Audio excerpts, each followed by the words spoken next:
বীরভূমের অন্যতম প্রাকৃতিক আকর্ষণ ও নস্টালজিয়ার কেন্দ্রস্থল তিলপাড়া ব্যারেজ এখন শুধুই স্মৃতি জাগানো স্থান।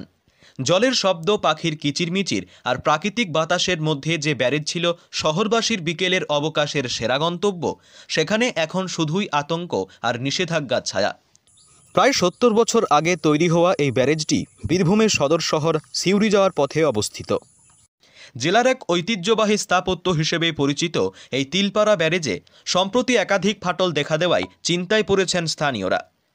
শুক্রবার সন্ধ্যা থেকে জেলা প্রশাসনের নির্দেশে অনির্দিষ্টকালের জন্য ব্যারেজে ভারী যান চলাচলের উপর নিষেধাজ্ঞা জারি করা হয়েছে।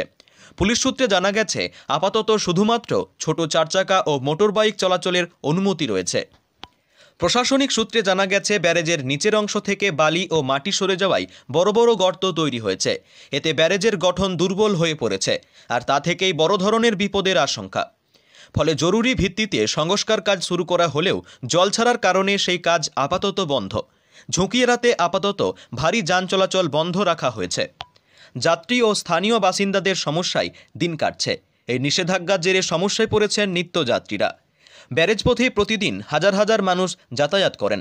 ভারী গাড়ি চলাচল বন্ধ হওয়ায় ঘুরপথে যেতে হচ্ছে, বেড়েছে সময় ও খরচ। এর পাশাপাশি ব্যারেজের চারপাশে ঘোরাঘুরি, ছবি তোলা, আড্ডা সবই যেন অতীত হতে বসেছে। হারিয়ে গেছে ব্যারেজের সেই পুরনো সৌন্দর্য, প্রাণচাঞ্চল্য। কলেজ ছাত্রী শম্পা মজুমদার বলেন, ছেলেবেলা থেকে আমরা বন্ধুদের সঙ্গে এই ব্রিজে এসে ছবি তুলতাম, ভিডিও বানাতাম। ব্যারেজ নিয়ে স্মৃতি কি রয়েছে স্কুল জীবনে এবং কলেজ জীবনে? এই তিলপাড়া ব্যারেজ কি ঘুরে আসা হতো? এই স্মৃতি সম্পর্কে যদি একটু। হ্যাঁ, স্মৃতি তো প্রচুর রয়েছে। আগে প্রায় দিনই, আগে বলাটা ভুল, এখনও আমরা আমাদের বন্ধুদের সাথে হামেশাই ওখানে ঘুরতে যেতাম। ব্রিজে, বিশেষ করে ব্রিজে ছবি টবি তোলা, ভিডিও বানানো, খুব জায়গাটা খুব ভালো লাগতো। এখনও যাই, কিন্তু শুনলাম যে এরকম ফাটল ধরেছে। এখন খুব আতঙ্কেই আছি যে যদি কোনো বড়সড় দুর্ঘটনা যদি ঘটে যায়।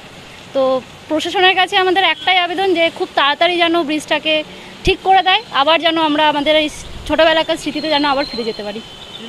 স্থানীয় ব্যবসায়ী, অটো চালক, স্কুল ছাত্রী, বৃদ্ধ বৃদ্ধা সকলেই ব্যারেজ সংস্কারের কাজ দ্রুত শেষ করার দাবিতে একাট্টা। তিলপাড়া ব্যারেজ শুধু যোগাযোগের পথ নয়, এটি বীরভূমবাসীর আবেগ, স্মৃতি ও গর্ব। বীরভূম থেকে সুদীপ্ত গড়াইয়ের রিপোর্ট, লোকাল 18 বাংলা।